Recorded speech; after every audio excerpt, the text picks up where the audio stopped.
नमस्कार।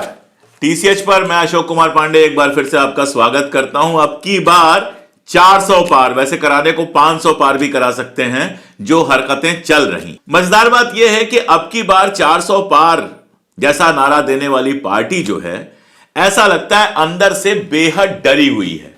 उसका चले तो विपक्ष की कोई ऐसी सरकार ना हो जिसको वो गिरा ना दे, उसका चले तो विपक्ष का कोई ऐसा नेता ना हो जिसके यहां ईडी ना भेज दे। किसी जमाने में सीबीआई की बड़ी बातें होती थी, सीबीआई कहा जाता था सरकार का तोता है। अब ईडी जो है वो सरकार का बुलडॉग बन गया है। जिसके ऊपर नाराजगी सरकार की हो, छोड़ दो उसको, और जो सरकार के पाले में आ जाए वहां से हटा लो। सबसे बड़ा एग्जाम्पल इसका हिमंता विश्वा शर्मा है। आप जानते हैं बाकायदा उनके खिलाफ जांच चल रही थी ईडी की। जो ही भारतीय जनता पार्टी में आए, सारी की सारी जो जांच वांच थी वो बंद हो गई। महाराष्ट्र में कितने ही ऐसे विधायक थे जिनके खिलाफ जांच चल रही थी ईडी की। अजित पवार साहब के नाम पे क्या क्या नहीं कहा जा रहा था, लेकिन जैसे ही भारतीय जनता पार्टी में शामिल हुए, सारी जांच वांच बंद हो गई। किसी का क्लोजर रिपोर्ट लग गया, किसी का कुछ हो गया, और अब सब बिल्कुल ईमानदार हो गए सिर्फ इसलिए कि भारतीय जनता पार्टी में आ गए। लालू यादव जी का किस्सा क्लासिक है, आप जानते हैं। रेल मंत्री कब थे, गूगल करके देख लीजिए। इतने साल बाद उस जमाने का मामला निकाला जाता है। बिहार में पलटू राम जब सरकार पलटते हैं, जाते हैं एनडीए में दोबारा, उसके अगले ही दिन लालू जी को और फिर तेजस्वी जी को 5-5, 6-6 घंटे के लिए बिठा लिया जाता है। डर ये कि कहीं ऐसा ना हो कि विधानसभा में खेल हो जाए और सारी की सारी जो चाल है बिहार में नीतीश कुमार के कंधे पर चढ़ के कुछ एमपी जीतने की, वो सारी की सारी चाल बेकार हो जाए। आप सोचिए कि नीतीश कुमार सुबह घोषणा करते हैं, शाम को शपथ हो जाती है, लेकिन हेमंत सोरेन बाकायदा इस्तीफा देते हैं, उनको गिरफ्तार किया जाता है, गिरफ्तारी देते हैं, और उसके साथ ही चंपई सोरेन का नाम प्रस्तावित होता है, बहुमत से उनका नाम प्रस्तावित होता है, और कल दिन भर राज्यपाल गायब रहे। आज खबर आई कि आज उनका शपथ ग्रहण होने वाला है। खेल नहीं हो पाया। झारखंड में सारी कहानी के बावजूद खेल नहीं हो पाया। आजकल खेल जो है, ममता दीदी ने बाकायदा नारा दिया था, खेला होवे। उसके बाद से खेल जो है वो एक नकारात्मक शब्द बन गया है, निगेटिव शब्द बन गया है। गोदी मीडिया जब कहीं की सरकार भारतीय जनता पार्टी गिरा देती है तो कहती है ये मास्टर स्ट्रोक था। ऐसे उछलते हैं टीवी चैनलों के पत्रकार जैसे लगता है उनकी अपनी सरकार बन गई। और खैर, सारे के सारे टीवी चैनल जब सरकार के प्रवक्ता हैं तो उछलना बनता ही है। हमने देखा है कि भारतीय जनता पार्टी की जीत पे किस तरह से ये लोग उछलते हैं और खुश होते हैं। लेकिन झारखंड में ऐसा लगता है कि फिलहाल आगे क्या होगा कोई नहीं जानता। हो सकता है जब आप ये वीडियो देखें तब तक कुछ पलट गया हो, लेकिन फिलहाल ऐसा लगता है कि सारी कवायद के बावजूद झारखंड में सफल नहीं हुई है सरकार इतने विधायक खरीद पाने में या इतने विधायक जुगाड़ पाने में कि हेमंत सोरेन यानी झारखंड मुक्ति मोर्चा, कांग्रेस, आरजेडी, लेफ्ट का जो संगठन है, महागठबंधन जो वहां पर है, उसको सत्ता से हटाकर अपने किसी आदमी को बिठा सके। झारखंड में खेल बहुत दिन से चल रहा है। जो अभी चल रहा है वो तो आप लोग देख ही रहे हैं। पुराना खेल आप लोग नहीं जानते हैं। कांग्रेस के एक पूर्व सांसद थे, उनको वहां बाकायदा बनाया गया था कांग्रेस का प्रभारी, और पता चला कि वो तोड़ फोड़ की कोशिश कर रहे थे। वो कांग्रेस के कुछ विधायकों को तोड़ फोड़कर बीजेपी में लाने की कोशिश कर रहे थे। उसके बाद जब उनकी चाल कामयाब नहीं हुई, उनको वहां से हटा दिया गया। इस्तीफा देके बेचारे भारतीय जनता पार्टी में चले गए। उत्तर प्रदेश के हैं, ढूंढेंगे तो ये कहानी भी मिल जाएगी। यानी जब से सरकार बनी तब से ही यह खेल चल रहा था कि कैसे भी महागठबंधन की सरकार को हटाया जाए। और जब कोई रास्ता नहीं चला तो फिर ईडी तो है ही। ईडी तो इसी काम के लिए है। भले ईडी का कन्विक्शन रेट इतना कम हो कि पिछले कई सालों में सिर्फ 25 लोगों को वो सजा दिला पाई है, लेकिन केस करने में तो माहिर है। कभी इनके घर, कभी उनके घर। आपको वो पता है, तमिलनाडु में एक किसान के घर पहुंच गई थी ईडी। क्यों पहुंच गई थी? क्योंकि जमीन का विवाद था उसका भारतीय जनता पार्टी के किसी नेता के साथ, जिसके पास कुछ एकड़ जमीन और पॉकेट में 500 रुपए थे। उसके घर ईडी पहुंच गई थी। और इस पर वहां के एक आईआरएस अधिकारी थे, उन्होंने बेहद नाराज होकर एक पत्र लिखा था राष्ट्रपति महोदया को कि ईडी को भारतीय जनता पार्टी का खिलौना बना दिया गया है और निर्मला सीतारमण को अपने पद से इस्तीफा दे देना चाहिए। अब निर्मला सीतारमण का इस्तीफा तो क्या होता, इस सरकार में इस्तीफा तो नहीं होता है। उस आईआरएस अधिकारी को रिटायरमेंट के 3 दिन पहले सस्पेंड कर दिया गया। यह कहानी है, जो भारतीय जनता पार्टी का साथ दे उनका प्रमोशन हो जाता है, गुजरात से खींच के दिल्ली लाया जाता है, कोई सुप्रीम कोर्ट में बैठ जाता है, कोई कहीं बैठ जाता है, और जो सरकार के खिलाफ हो उसका रिटायरमेंट के 3 दिन पहले सस्पेंशन कर दिया जाता है कि उसकी पेंशन और बाकी सारा जो फंड है उसको लंबे समय तक रोका जा सके। तो झारखंड में यही खेल खेला गया, आप जानते हैं, बहुत डिटेल्स आ चुकी हैं, सब आप जानते हैं कि किस तरह से हेमंत सोरेन को लगातार ईडी ने परेशान किया, लगातार ईडी ने समन भेजा, एक के बाद एक समन भेजा, और हेमंत सोरेन कहते रहे कि यह इल्लीगल सारा का सारा कुछ है। इसके अलावा सुप्रीम कोर्ट में एक बार यह मामला जा चुका है, हेमंत सोरेन के खिलाफ बाकायदा एक पीआईएल दाखिल हुई थी। सुप्रीम कोर्ट ने उसको खारिज करते हुए कहा था कि आधा अधूरा सच है, गंदे हाथ इसके पीछे नजर आते हैं, और जितने भी आरोप लगाए गए हैं वो किसी भी सबूत से प्रमाणित नहीं होते हैं। वैसे भी सारा मामला जमीन का मामला है, जमीन का मामला सिविल का मामला होता है, इसमें आमतौर पे कोई गिरफ्तारी नहीं होती है, मुकदमा चलता है, जमीन की मिल्कियत जिसके नाम से साबित होती है उसके पास चली जाती है, आमतौर से गिरफ्तारी नहीं होती है, लेकिन उसके साथ साथ जोड़ा गया आय से अधिक संपत्ति वगैरह वगैरह। और आप सोच के देखिए कि हेमंत सोरेन के दिल्ली स्थित घर पर जब छापा मारा गया, हेमंत वहां नहीं मिले, तो वहां से उनकी एसयूवी गाड़ी थी, वो गाड़ी भी उठा लाई ईडी। मतलब सोच के आश्चर्य होता है कि इस देश में संस्थाओं का क्या हाल हो गया है, किस तरह से संस्थाएं काम कर रही हैं, लेकिन इतने सब के बावजूद चाणक्य महोदय का झारखंड में जो खेल था वो फेल कैसे हुआ। सबसे बड़ी जो कोशिश थी वो ये कोशिश थी कि कांग्रेस के विधायकों को तोड़ा जाए, लेकिन कांग्रेस ने अपनी मीटिंग की जिसमें उसके सारे विधायक उपस्थित थे और वो खेल वहीं पे खत्म हो गया। कांग्रेस ने अपने विधायकों को सुरक्षित कर लिया। जेएमएम के विधायक टूट नहीं रहे हैं, लेफ्ट के विधायक टूट नहीं रहे हैं, तो जो खरीद फरोख्त की पूरी कोशिश थी, आप सोचिए यहां तक काम किया गया कि बाकायदा गोदी मीडिया में खबर चलाई गई कि हेमंत सोरेन अपनी जगह अपनी पत्नी को मुख्यमंत्री बनाना चाहते हैं। अब हेमंत सोरेन अगर अपनी पत्नी को मुख्यमंत्री बनाना चाहते हैं, यह खबर चलाई गई, तो इसके पीछे क्या था?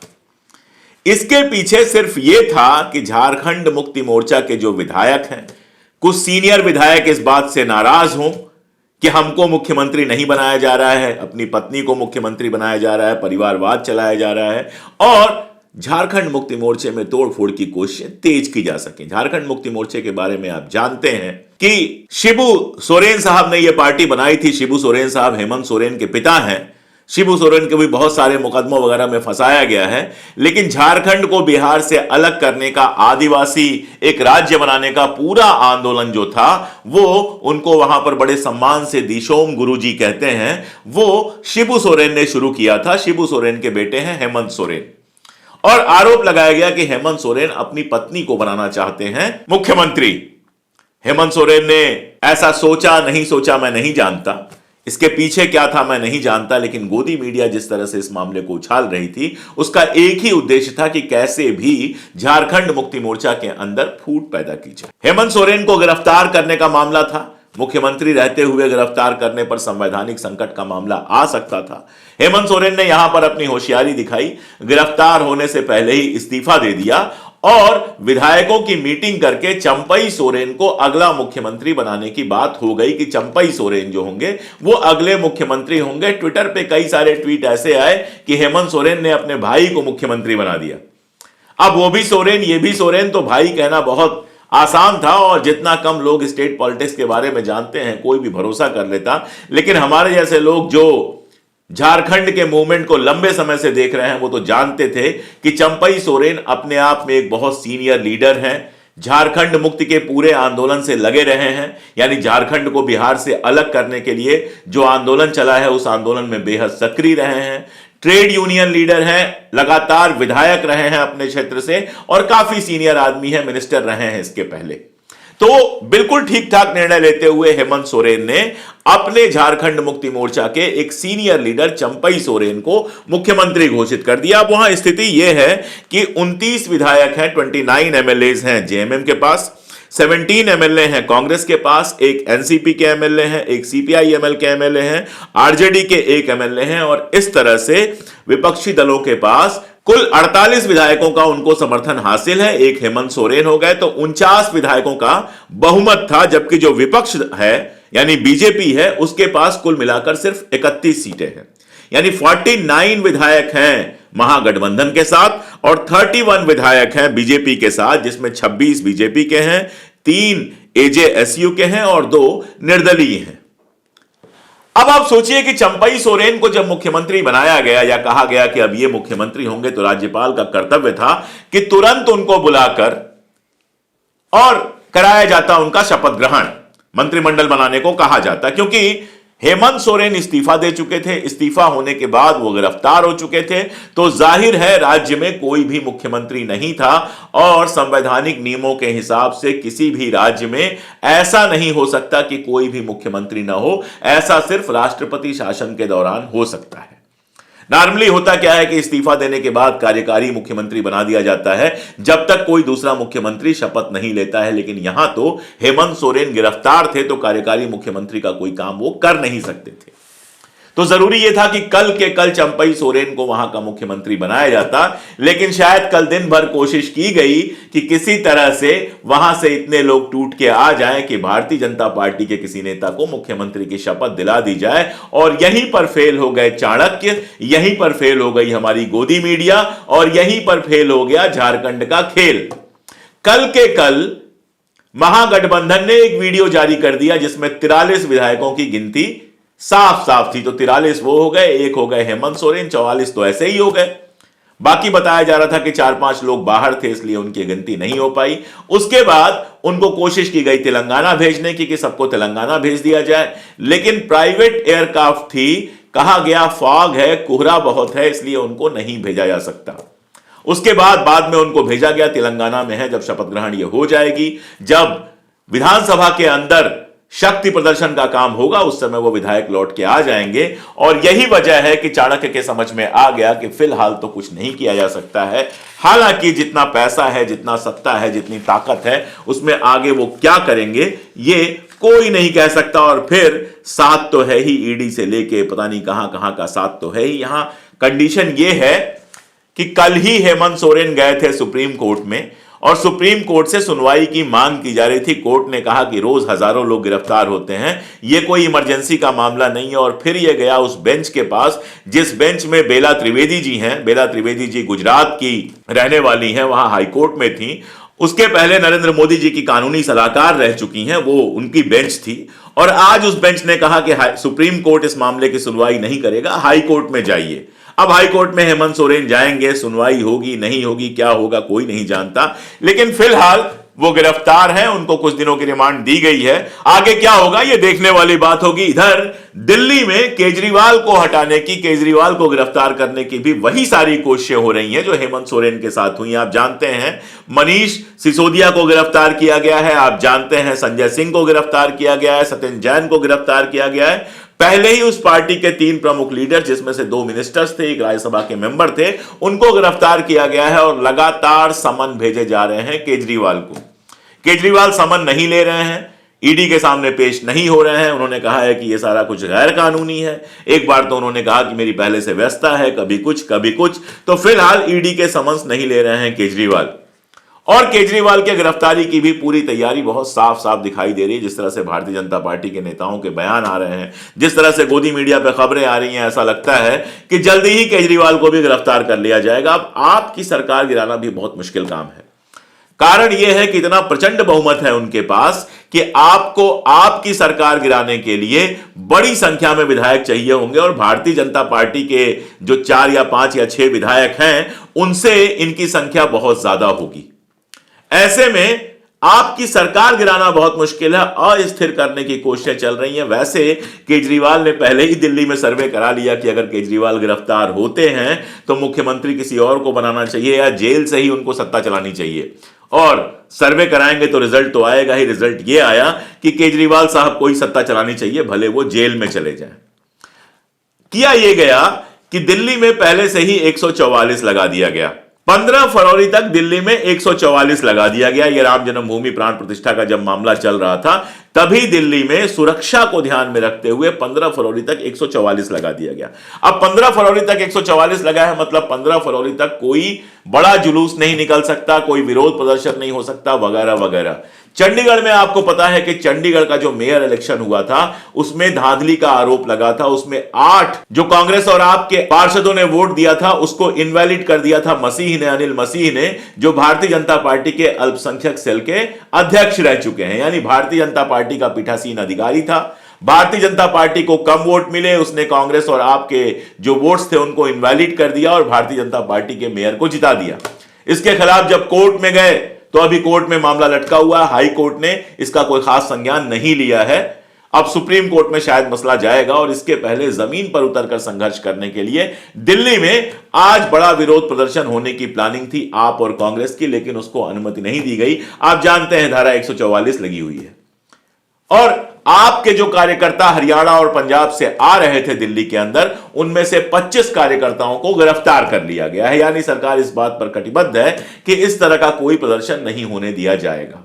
जब ये 14 फरवरी तक 144 लगी थी तो किसी को समझ में नहीं आ रहा था। लोगों को यह लग रहा था कि शायद किसान आंदोलन जो प्लान्ड है उसके चलते ये 144 लगी है। किसान आंदोलन तो प्लान्ड है ही, जब वो लोग आएंगे तो क्या होगा देखा जाएगा। लेकिन ऐसा लगता है कि 14 फरवरी के पहले पहले केजरीवाल को गिरफ्तार करने की प्लानिंग है और इसके खिलाफ कोई विरोध प्रदर्शन ना होने देने की प्लानिंग है। अब क्या यह चाणक्य की सफलता होगी? अगर दिल्ली में मान लीजिए केजरीवाल को गिरफ्तार कर लेते हैं तो क्या यह चाणक्य की सफलता होगी? झारखंड में उन्होंने एक आदिवासी मुख्यमंत्री को गिरफ्तार किया है और झारखंड एक आदिवासी प्रदेश है। हेमंत सोरेन पॉपुलर नेता है, वहां पर लगातार लोगों के लिए काम किया है और झारखंड से लगातार जिस तरह के मैसेजेज आ रहे हैं, जिस तरह की चीजें सोशल मीडिया पे हुई हैं, ऐसा लगता है कि झारखंड में जो भी थोड़ा बहुत अनपॉपुलर हुए होंगे, जो भी थोड़ी बहुत एंटी इनकम्बेंसी होगी, उनके गिरफ्तारी से झारखंड के जो आदिवासी हैं वो फिर से एक हो जाएंगे और अगले चुनाव में शायद वो हेमंत सोरेन को और बढ़ चढ़ के वोट देंगे। और मैं बता रहा हूं आपसे, यही होगा दिल्ली में।